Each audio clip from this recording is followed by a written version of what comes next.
Hello दोस्तों, जो भी अभ्यर्थी बैंकिंग की तैयारी कर रहे थे और आईबीपीएस क्लर्क के बारे में वो जानना चाह रहे थे या आईबीपीएस क्लर्क के नोटिफिकेशन का वेट कर रहे थे, दोस्तों आपका वेट ख़त्म हो चुका है। आईबीपीएस क्लर्क का नोटिफिकेशन आ चुका है 2024 के लिए और इस बार नंबर ऑफ़ वैकेंसीज़ भी अच्छी देखने को मिल रही हैं। 6128 भर्तियां हमें देखने को मिल रही हैं।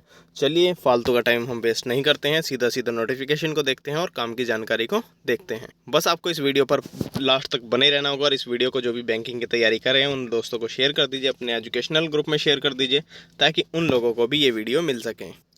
तो दोस्तों ये रहा आईबीपीएस क्लर्क का नोटिफिकेशन और हम ये देख सकते हैं कि जो ऑनलाइन रजिस्ट्रेशन है वो 1 जुलाई 2024 से 21 जुलाई 2024 तक चलेगा। पेमेंट ऑफ एप्लीकेशन फ़ीस की जो लास्ट डेट है वो भी 1/7/2024 से 21/7/2024 तक रखी गई है। कंडक्ट ऑफ जो प्रीलिम्स एग्जामिनेशन है, आपका प्री एग्जामिनेशन ट्रेनिंग है, वो 12 अगस्त 2024 से 17 अगस्त 2024 तक चलेगी। और अगर आपका बात करते हैं इसके एडमिट कार्ड की, तो एडमिट कार्ड आपको अगस्त 2024 में देखने को मिल जाएगा। मुझे ये नहीं पता चला कि आईबीपीएस ने जब अपनी टेंटेटिव कैलेंडर डेट जारी की थी तो उसने अब मतलब अगस्त 2024 क्यों लिखा है, इसके बारे में कोई भी जानकारी होगी तो मैं आपको ज़रूर बताऊँगा। लेकिन जो आपकी एग्जामिनेशन है, मैंने कई बार आपको बैंकिंग एग्जामिनेशन वाली वीडियो में बताया हुआ है कि अगस्त की कुछ स्पेसिफिक डेट दी गई हैं आईबीपीएस कैलेंडर में पहले से ही। मैं आईबीपीएस कैलेंडर भी ज़रूर आपको दिखाऊंगा दोस्तों, लेकिन आप वीडियो पर बने रहेंगे। कैलेंडर को हम लास्ट में देखेंगे। अच्छा, उसमें आपको ये पता लग जाएगा कि आपका प्रीलिम्स एग्जामिनेशन किस डेट को होगा और वो 100% तो नहीं, लेकिन वो 99.9% वो हमेशा से ऐसा ही होता है। आईबीपीएस पहले कैलेंडर रिलीज़ कर देता है, उसी डेट पर वो हमेशा एग्जामिनेशन कराता है, लेकिन वो नोटिफिकेशन में वो स्पेसिफिक डेट को मेंशन नहीं करता है। तो हम बात करते हैं प्रीलिम्स एग्जामिनेशन की। अगस्त 2024 में देखने को मिलेगा, जिसका रिजल्ट हमें सितंबर 2024 में देखने को मिल जाएगा। और मेंस का एडमिट कार्ड अक्टूबर 2024 में देखने को मिल जाएगा। और ऑनलाइन एग्जामिनेशन जो मेंस है वो भी अक्टूबर 2024 में हमें देखने को मिल जाएगा। जो प्रोविजनल अलॉटमेंट होगी वो अप्रैल 2025 तक हो जाएगी। पीईटी में भी कंडक्टेड इधर इन ऑनलाइन मोड और फिजिकल मोड, आप दोनों ही मोड से पीईटी को कंटेन या आप उसको कर सकते हैं। अच्छा, ये सब कुछ बताया गया है कि इस नोटिफिकेशन में किस पेज पर क्या चीज़ दी गई है, वो चीज़ तो हम देख ही लेंगे दोस्तों, इसमें तो कोई प्रॉब्लम है ही नहीं। लेकिन हम अपनी काम की चीज़ें को देख लेते हैं एक बार। अच्छा, ये कुछ देखो बैंक्स हैं, bank of Baroda, bank of India, bank of Maharashtra, Canara bank, central bank of India and Indian bank, Indian overseas bank, Punjab national bank, Punjab and Sindh bank, UCO bank and union bank of India. इन सभी तमाम तरह के बैंकों ने अपनी जो क्लर्क की भर्तियां हैं इन्होंने निकाली है। और कुछ बैंक्स और भी हो सकते हैं वो अपनी भर्तियां बाद में निकालेंगे, तो 6000 ना होकर लगभग मैं मानता हूं कि 8000 तो भर्तियां आपको देखने को मिलेंगी ही। एलिजिबिलिटी क्राइटेरिया क्या है दोस्तों कि आपकी जो ग्रेजुएशन है वो कंप्लीट होनी चाहिए किसी भी आपकी यूनिवर्सिटी से। इट डज़ नॉट मैटर आपने क्या किया है। आप हो सकता है कि आपने ग्रेजुएशन में बीकॉम किया हो, बीए किया हो, बीएससी किया हो, बीई टेक किया हो, इससे कोई फ़र्क नहीं पड़ता। चलिए आगे देखते हैं क्या क्या इसकी अच्छा, उसके लिए आपको क्या होगा, वही बात कि आपको इंडिया, नेपाल, भूटान का सिटीजन होगा। जो एज लिमिट है वो 20 से 28 ईयर रखी गई है और वो मान्य होगी 1/7/2024 को। अगर आप 1/7/2024 को 20 साल के हो जाते हैं तो आप फॉर्म फिल कर सकते हैं, और 1/7/2024 को अगर आप 29 साल के हो जाते हैं तो आप फॉर्म फिल नहीं करेंगे। A candidate must have been not, मतलब वो 1996 से पहले ना जन्मा हो और 1/7/2004 के वो बाद में ना जन्मा हो। एक ऐसा ही कैंडिडेट हम लेंगे। शेड्यूल, ये रिलैक्सेशन है वो सभी को पता है कि एसटी एससी को 5 ईयर का मिलता है, ओबीसी को 3 ईयर का मिलता है, और जो ये बेंचमार्क डिसेबिलिटीज़ वाले हैं इनको 10 ईयर का रिलैक्सेशन मिल जाता है।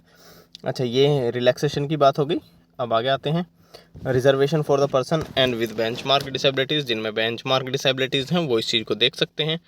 ब्लाइंडनेस, लो विज़न या फिर अदर या फिर सुनने में कोई प्रॉब्लम है या फिर हड्डियों में कोई प्रॉब्लम है तो वो चीज़ यहाँ से देख सकते हैं और आप अपने अकॉर्डिंग अपना जो फॉर्म है वो यहाँ से देख सकते हैं। या फिर आप में बहुत सारे दोष हैं या फिर अलग डिफरेंटली एबल्ड हैं तो वो आप यहाँ से देख सकते हैं। अच्छा, हम आगे चलते हैं।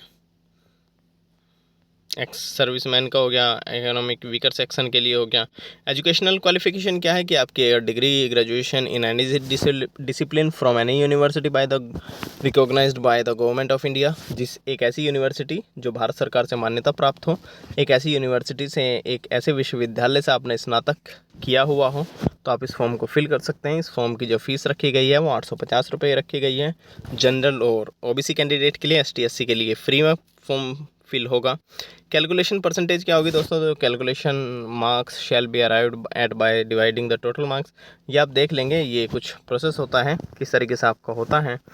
मैं इसको मतलब अगर बोर्ड होता तो मैं आपको ज़रूर दिखाता, लेकिन आप यहाँ से खुद देख सकते हैं। अगर आप बैंकिंग की तैयारी करें तो आप इतना तो अंदाज़ा खुद भी लगा सकते हैं। चलिए आगे देखते हैं क्रेडिट हिस्ट्री। अच्छा ये चीज़ आप देख लेंगे अगर कोई, अच्छा देखिए 175 रुपये हैं ST SC और PWD के लिए, और 850 रुपये हैं और अदर उसके लिए। जो इसमें आपका 2 एग्जामिनेशन होते हैं, प्रीलिम्स एग्जामिनेशन और मेंस एग्जामिनेशन। इस एग्ज़ाम को आपको इन बैंक में क्लर्क बनने के लिए, और इन बैंक में क्लर्क बनने के लिए आपको सबसे पहले प्रीलिम्स एग्जामिनेशन क्वालिफाई करना होता है, जो कि केवल क्वालिफाइंग नेचर का होता है। इसके नंबर्स आपके मेरिट लिस्ट में नहीं जुड़ते हैं। तो इसमें आपके 3 सब्जेक्ट पूछे जाते हैं, इंग्लिश, मैथ एंड रीजनिंग, और हर एक जो मोड होता है वो इंग्लिश, अच्छा इंग्लिश तो इंग्लिश में ही होगी, लेकिन मैथ और रीजनिंग आप हिंदी और इंग्लिश दोनों में देख सकते हैं। इंग्लिश के 30 क्वेश्चन होंगे 30 मार्क्स के, न्यूमेरिकल एबिलिटी के 35 क्वेश्चन होंगे 35 मार्क्स के, और रीजनिंग के भी 35 क्वेश्चन होंगे 35 मार्क्स के। बात करूं अगर इसकी कट ऑफ की, तो दोस्तों 100 में से लगभग 80 के आसपास इसकी कट ऑफ देखने को मिल सकती है।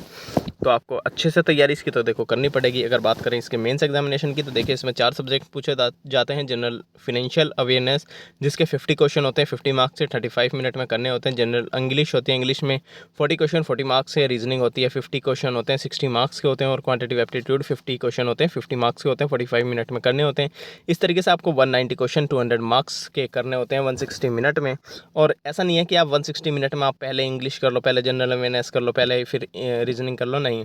जैसा जो भी पहले सेक्शन खुलेगा, मान लीजिए जनरल इंग्लिश पहले खुल जाते हैं, चाहे वो प्रीलिम्स हो चाहे वो फिर वो मेंस हो, दोनों में ही ये फंडामेंटल अप्लाई होगा। जैसे कि मान लीजिए आपके सामने इंग्लिश का जो कॉलम है वो ओपन हो जाता है, तो आपको 35 मिनट तक इंग्लिश ही करनी होगी।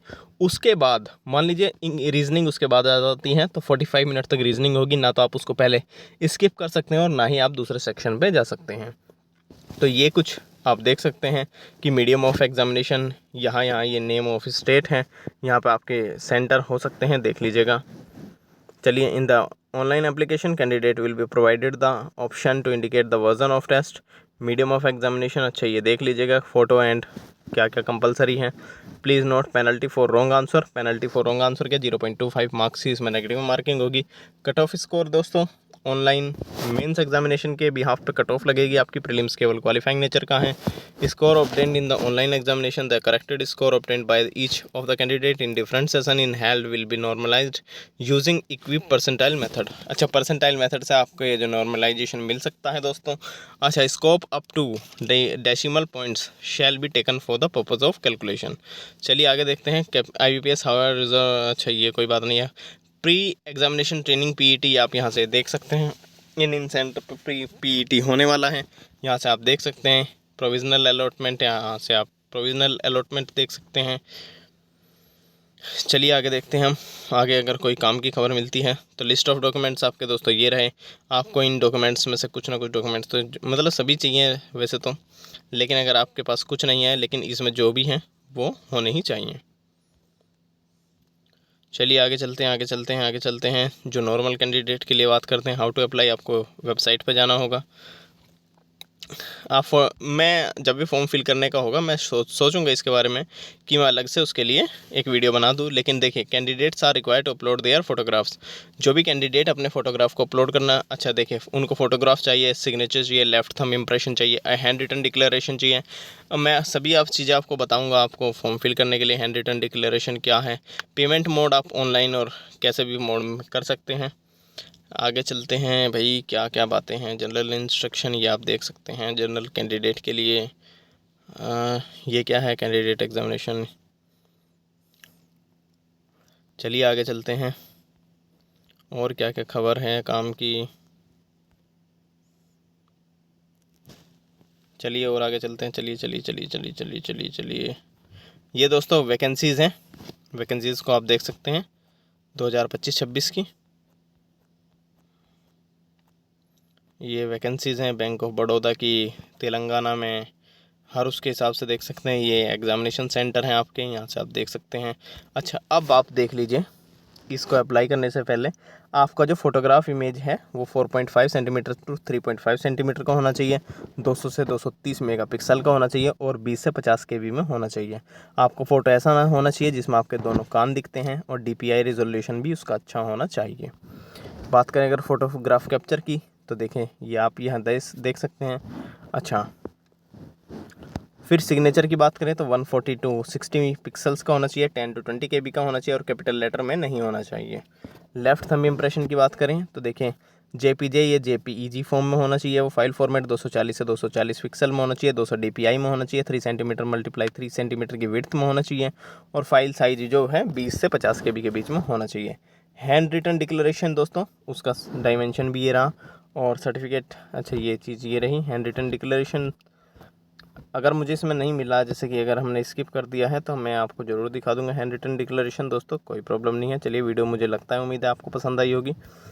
तो दोस्तों लाइक कर दीजिए वीडियो को, चैनल को सब्सक्राइब कर दीजिए एंड बेल आइकन को प्रेस कर दीजिए।